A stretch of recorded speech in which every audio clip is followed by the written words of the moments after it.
India മുന്നണിയിലെ ഭിന്നത സംബന്ധിച്ചാണ്. കാരണം തെരഞ്ഞെടുപ്പ് പത്രിക സംബന്ധിച്ച് നിർമ്മാണം സംബന്ധിച്ച് അല്ലെങ്കിൽ തയ്യാറാക്കുന്നത് സംബന്ധിച്ച് വലിയ ഭിന്നത നിലനിൽക്കുന്നു ഇന്ത്യ മുന്നണിയിലെ അംഗങ്ങൾ തമ്മിൽ എന്ന വലിയൊരു വാർത്തയാണ് പുറത്തു വന്നത്. ഇതിൽ CAA വിഷയം, കോൺഗ്രസ് CAA വിഷയം പരാമർശിക്കാതെ അവരുടെ മാനിഫെസ്റ്റോ തയ്യാറാക്കി. അതുപോലെ തന്നെ CPM അക്കാര്യത്തിൽ മാനിഫെസ്റ്റോയിൽ അത് വളരെ കൃത്യമായി എഴുതി ചേർക്കുകയും ചെയ്തു. CAA വിഷയം പിൻവലിക്കും, CAA നിയമം പിൻവലിക്കും, അതുപോലെ തന്നെ 370-ാം അനുച്ഛേദം പിൻവലിക്കും. അത്തരത്തിലുള്ള ചില നിർദ്ദേശങ്ങളെല്ലാം തന്നെ അല്ലെങ്കിൽ ചില വാഗ്ദാനങ്ങളെല്ലാം തന്നെ CPM എഴുതി ചേർക്കുകയും ചെയ്തു.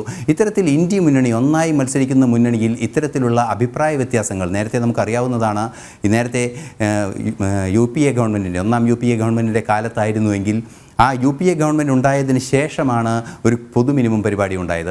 ശേഷം പലപ്പോഴും കോൺഗ്രസ് പറഞ്ഞിരുന്നത് ഒരു പൊതു മിനിമം പരിപാടിയുടെ അടിസ്ഥാനത്തിലായിരിക്കും പ്രവർത്തിക്കുക എന്നാണ്. എന്നാൽ ഈ പൊതു മിനിമം പരിപാടി ഇപ്പോഴത്തെ മാനിഫെസ്റ്റോകളിൽ കാണാനില്ല എന്നതാണ് മനസ്സിലാക്കാൻ സാധിക്കുന്നത്. അതുകൊണ്ട് തന്നെ ഈ വിഷയം ഏറെ ഗൗരവതരമായി ചർച്ച ചെയ്യേണ്ടതുണ്ട്. ഇതിന് ഇന്ന് നമ്മളോടൊപ്പം ചേരുന്നത് BJPയുടെ പ്രതിനിധി സദാനന്ദൻ മാസ്റ്ററാണ്. സദാനന്ദൻ മാസ്റ്റർ ഈ വിഷയത്തിൽ കുറെ കൂടി അവഗാഹമായ പഠനം നടത്തിയ ഒരു വ്യക്തി കൂടിയായതുകൊണ്ട് തന്നെ അദ്ദേഹത്തോട് നമുക്ക് കാര്യങ്ങൾ നേരിട്ടൊന്ന് ചോദിക്കേണ്ടതുണ്ട്. അതിനുശേഷം വിശകലനങ്ങളിലേക്ക് പോകേണ്ടതുണ്ട്. അതുപോലെ തന്നെ കോൺഗ്രസിൻ്റെ പ്രതിനിധി റോണി നമ്മോടൊപ്പമുണ്ട്. അദ്ദേഹത്തോടും നമുക്ക് വിശദമായ വിവരങ്ങൾ എന്തുകൊണ്ട് ഇങ്ങനെ എന്ന് സംബന്ധിച്ച് വിവരങ്ങൾ ആരായേണ്ടതുണ്ട്. ആദ്യം സദാനന്ദൻ മാസ്റ്ററിലേക്കാണ്. മാസ്റ്റർ കേൾക്കാമോ?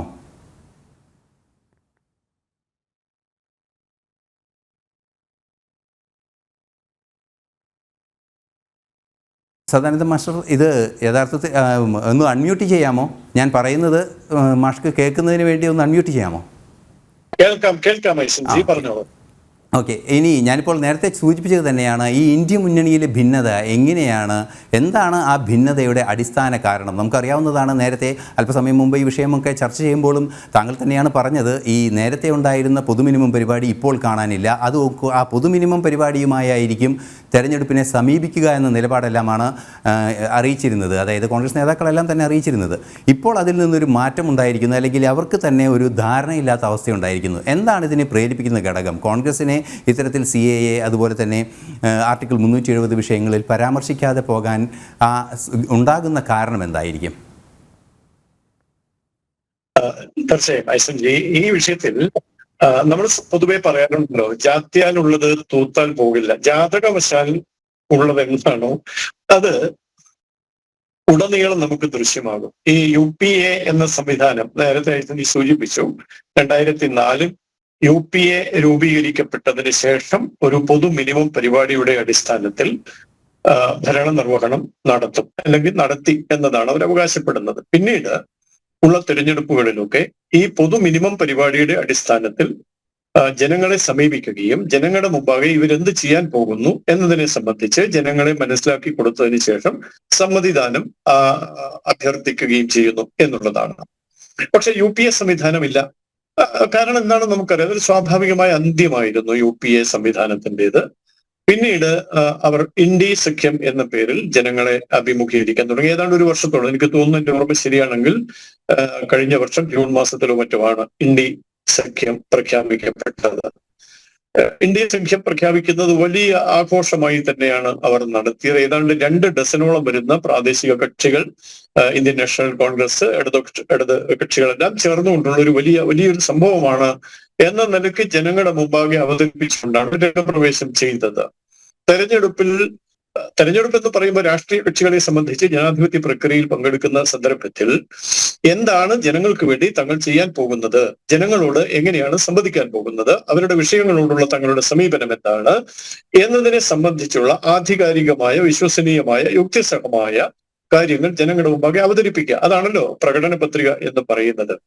അങ്ങനെ ഒരു പൊതു പ്രകടന പത്രിക രൂപീകരിച്ചെടുക്കാൻ ഇന്ത്യ സഖ്യത്തിന് സാധിച്ചില്ല എന്നുള്ളത് ഞാൻ പറഞ്ഞല്ലോ, വലിയൊരു ഗൗരവമുള്ള കാര്യമായിട്ടൊന്നും ഞാൻ കാണുന്നില്ല. അവർക്ക് അത്രയേ സാധിക്കുള്ളൂ. കാരണം നേരത്തെ സൂചിപ്പിച്ചതുപോലെ ജാതകവശാൽ അങ്ങനെയാണ് ആ ഒരു സംവിധാനം. ഇന്ത്യൻ നാഷണൽ കോൺഗ്രസ് എന്ന് പറയുന്ന ദേശീയ തലത്തിൽ അങ്ങേയറ്റം സ്വാധീനമുണ്ട്, വേരുകളുണ്ട് എന്നൊക്കെ അവകാശപ്പെടുന്ന രാഷ്ട്രീയ പാർട്ടി, അവരോടൊപ്പം ഒട്ടി നിൽക്കാൻ ആഗ്രഹിക്കുന്ന ചില പ്രാദേശിക പാർട്ടികൾ, ഒരു കാലത്ത് 1965 CPIM-ന്റെ ആധികാരികമായ ഒരു രേഖ പുറത്തുവിട്ടിരുന്നവർ 64 പാർട്ടി പിളർന്നതിന് ശേഷം CPIM രൂപീകരിച്ചതിന് ശേഷം അവർ ഒരു നയരേഖ ജനങ്ങളുടെ മുമ്പാകെ അവതരിപ്പിച്ചിരുന്നു. ആ നയരേഖയിൽ ഏറ്റവും പ്രധാനമായി അവർ സൂചിപ്പിച്ചത് ഇതുവരെ നമ്മുടെ ഈ നാടിന്റെ സകല ദുർഗതികൾക്കും കാരണം കോൺഗ്രസ് ആണ്. അതുകൊണ്ട് കോൺഗ്രസിനെ മുഖ്യശത്രുവായി അംഗീകരിച്ചുകൊണ്ട് അല്ലെങ്കിൽ കണ്ടുകൊണ്ട് അവരെ തകർക്കാനുള്ള പരിശ്രമം ഞങ്ങൾ നടത്തുമെന്നാണ്. പക്ഷെ വന്ന് ഇപ്പോൾ കോൺഗ്രസിന് വേണ്ടി വോട്ട് ചോദിക്കേണ്ട അവസ്ഥയിലേക്ക് സീതാറാം യെച്ചൂരിയെ പോലെയുള്ള CPIM നേതാക്കൾ എത്തിക്കഴിഞ്ഞു. അതേപോലെ കമ്മ്യൂണിസ്റ്റ് പാർട്ടികളെ കുറിച്ചും കോൺഗ്രസിന്റെ നിലപാട് ഈ തരത്തിൽ ഒക്കെ തന്നെയായിരുന്നു. സ്വാതന്ത്ര്യ സമര കാലത്തൊക്കെ നമ്മുടെ ദേശീയ വികാരത്തെ ഉൾക്കൊള്ളാതെ അവർ സ്വപ്നഭൂമിയായി കരുതുന്ന ചില രാജ്യങ്ങളുടെ തിട്ടൂരമനുസരിച്ച് പ്രവർത്തിക്കുന്ന ഒരു പാർട്ടി എന്നുള്ള നിലയ്ക്കാണ് കമ്മ്യൂണിസ്റ്റ് പാർട്ടികളെ ഭാരതത്തിലെമ്പാടും കേരളത്തിൽ പ്രത്യേകിച്ചും കോൺഗ്രസ് പാർട്ടി അവതരിപ്പിച്ചത്. ഇപ്പൊ ഈ രണ്ടു കൂട്ടരും ചേർന്നുകൊണ്ട് ഒരു മുന്നണി ഉണ്ടാക്കുക എന്ന് പറഞ്ഞാൽ തന്നെ അതിന്റെ അർത്ഥം ഇത് പ്രകൃതി വിരുദ്ധമാണ് എന്നുള്ളതാണ്. തീർച്ചയായും മാസ്റ്റർ, സമയക്കുറവുള്ളതുകൊണ്ട് ഞാനൊന്ന് ഇടപെടുകയാണ്. അതുപോലെ തന്നെ പ്രൊഫസർ റോണിയോടുകൂടി ചോദ്യങ്ങൾ ചോദിക്കേണ്ടതുണ്ട്. പ്രൊഫസർ റോണി, താങ്കൾക്ക് ഞാൻ പറയുന്നത് കേൾക്കാനുണ്ടല്ലോ അല്ലേ? കേൾക്കാം. തീർച്ചയായും ഇപ്പോൾ സദാനന്ദൻ മാസ്റ്റർ പറഞ്ഞതും നമ്മൾ നേരത്തെ ചർച്ച ചെയ്തും, അതായത് ഒരു പൊതു മിനിമം പരിപാടി ഉണ്ടാകുമെന്ന് എനിക്കൊക്കെ ഓർമ്മയുണ്ട്. പലപ്പോഴും ദേശീയ നേതാക്കളുമായി വാർത്താ സമ്മേളനത്തിലൊക്കെ സംവദിക്കുമ്പോൾ നമ്മളോട് തന്നെ പറഞ്ഞിട്ടുണ്ട് പൊതു മിനിമം പരിപാടി ഉണ്ടാകുമെന്ന്. അത്തരത്തിൽ പൊതു മിനിമം പരിപാടിയുടെ ഒരു രീതി ഇപ്പോഴത്തെ മാനിഫെസ്റ്റോകളിലൊന്നും കാണുന്നില്ല. ഒരു സിംഗിൾ മാനിഫെസ്റ്റോ നിങ്ങൾക്കുണ്ടായില്ല. മാത്രമല്ല, നിങ്ങളുടെ മാനിഫെസ്റ്റോ, അതായത് കോൺഗ്രസിൻ്റെ മാനിഫെസ്റ്റോയിലാണെങ്കിൽ ഇത്തരത്തിൽ വിവാദ വിഷയങ്ങൾ, അതായത് കോൺഗ്രസ് വിവാദമാക്കി കൊണ്ടുവരുന്ന വിഷയങ്ങൾ, CAA ആവട്ടെ, ആർട്ടിക്കിൾ 370 ആകട്ടെ, അത്തരം വിഷയങ്ങൾ പരാമർശിക്കുന്നുമില്ല. എന്താണ് അതിനുള്ള ഒരു കാരണം? എന്താണ് അങ്ങനെ ഒരു രാഷ്ട്രീയ നിലപാട്, അല്ലെങ്കിൽ ആ വിഷയങ്ങളോടുള്ള നിങ്ങളുടെ രാഷ്ട്രീയ നിലപാട് മാനിഫെസ്റ്റോയിലൂടെ പറയാൻ സാധിക്കുന്നതല്ല എന്നുണ്ടോ? ഇന്ത്യ മുന്നണിയുടെ കോമൺ മാനിഫെസ്റ്റോ ഇല്ല എന്ന് ആര് പറഞ്ഞു എന്ന് എനിക്ക് മനസ്സിലാകുന്നില്ല. ഇന്നത്തെ മാധ്യമങ്ങളൊക്കെ വളരെ പ്രാധാന്യത്തോടെ തന്നെ റിപ്പോർട്ട് ചെയ്തിട്ടുണ്ട്. ഇന്നലെ കോൺഗ്രസിന്റെയും ഇന്ത്യ മുന്നണിയിലെ മറ്റു നേതാക്കളുടെയും അവർ നടത്തിയ പ്രസ്താവനകൾ അധികം വൈകാതെ തന്നെ ഏതാനും ദിവസങ്ങൾക്ക് തന്നെ ഇന്ത്യ മുന്നണിയുടെ പ്രകടന പത്രിക, ജോയിന്റ് ആയിട്ടുള്ള പ്രകടന പത്രിക വരാൻ പോവുക. ഒട്ടും വൈകി എന്ന് ഞാൻ കരുതുന്നില്ല. കാരണം BJPയുടെ പോലും പ്രകടന പത്രിക വന്നത് 2 ദിവസം മുന്നെയാണ്. ഇന്ത്യ മുന്നണിയിലെ എല്ലാ കക്ഷികളും അവരുടേതായിട്ടുള്ള ഇലക്ഷൻ മാനിഫെസ്റ്റോ പബ്ലിഷ് ചെയ്ത് കഴിഞ്ഞു. ഇനി കോമൺ ആയി പൊതുവായി ഏതൊക്കെയാണ് ഞങ്ങള് തെരഞ്ഞെടുപ്പ് കഴിയോളം വരെ കാത്തു നിൽക്കുന്നില്ല, ഒരു കോമൺ മിനിമം പ്രോഗ്രാമിന് വേണ്ടി കാത്തു നിൽക്കുന്നില്ല. അതിന് മുൻപേ തന്നെ 1ാം വട്ട തെരഞ്ഞെടുപ്പ് നടക്കുന്നതിന് മുമ്പ് തന്നെ 19-ാം തീയതിയാണ് 1ാം വട്ട തെരഞ്ഞെടുപ്പ് ആക്കാൻ പോകുന്നത്. നാളെ അല്ലെങ്കിൽ മറ്റന്നാൾ, ഒരു സംശയം വേണ്ട, നമുക്ക് ഈ പ്ലാറ്റ്ഫോമിൽ തന്നെ അടുത്ത് 48 മണിക്കൂറിനകം തന്നെ ഇന്ത്യ മുന്നണിയുടെ കോമൺ പ്രകടന പത്രിക, പൊതുവായിട്ടുള്ള മാനിഫെസ്റ്റോ നമുക്ക് ചർച്ച ചെയ്യാം. ഇത് പൊതുവായൊരു മാനിഫെസ്റ്റോ, ഞാനൊന്ന് ഇടപെടുകയാണ്. ഈ പൊതുവായ മാനിഫെസ്റ്റോ വരികയാണെങ്കിൽ ആ മാനിഫെസ്റ്റോയിൽ കോൺഗ്രസ് ഒഴിവാക്കിയിരിക്കുന്ന ഘടകങ്ങൾ ഇടതുപക്ഷം ഉൾച്ചേർത്തണം, അല്ലെങ്കിൽ CPM അത് ചേർക്കണം എന്ന് പറയുകയാണെങ്കിൽ എന്തായിരിക്കും കോൺഗ്രസിൻ്റെ നിലപാട്? CAA സംബന്ധിച്ച് എന്ത് നിലപാടായിരിക്കും കോൺഗ്രസ് ഈ പൊതു മാനിഫെസ്റ്റോയിൽ ഉണ്ടാക്കുക?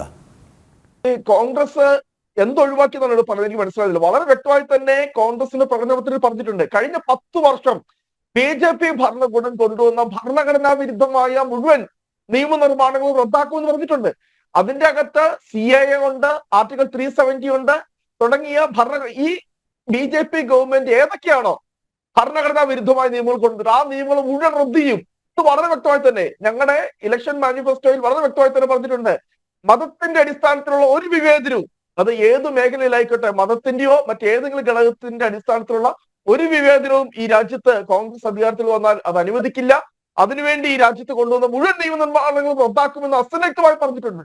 പിന്നെ ഇതിനകത്ത് CAA കാര്യത്തിൽ കോൺഗ്രസ് പറഞ്ഞിട്ടില്ല എന്നൊന്നും പറയുന്നതിനകത്ത് ഒരു അർത്ഥം ഉണ്ടെന്ന് എനിക്ക് തോന്നുന്നില്ല. കാരണം CAA എന്ന് പറയുന്ന ഒരു ചെറിയ ഒരു വിഷയത്തിലേക്കല്ല ഞങ്ങൾ ഫോക്കസ് ചെയ്തത്. ഓക്കെ, തീർച്ചയായും അത് നമുക്ക് ഉടൻ പ്രതീക്ഷിക്കാം. അതായത് ഒരു സംയുക്ത മുന്നണിയുടെ ഒരു സംയുക്ത പ്രകടന പത്രിക നമുക്ക് പ്രതീക്ഷിക്കാമെന്ന് തന്നെയാണ് കോൺഗ്രസ് നേതൃത്വം വ്യക്തമാക്കുന്നത്. അതിനി എങ്ങനെയായിരിക്കും, എന്തായിരിക്കും എന്നത് കാത്തിരുന്ന് കാണേണ്ടതുണ്ട്. അതിൻ്റെ ഉള്ളടക്കം തന്നെയായിരിക്കും വരും ദിവസങ്ങളിൽ വാർത്താ ചർച്ചകളിൽ ഉൾപ്പെടുക എന്ന കാര്യത്തിലും തർക്കമില്ല.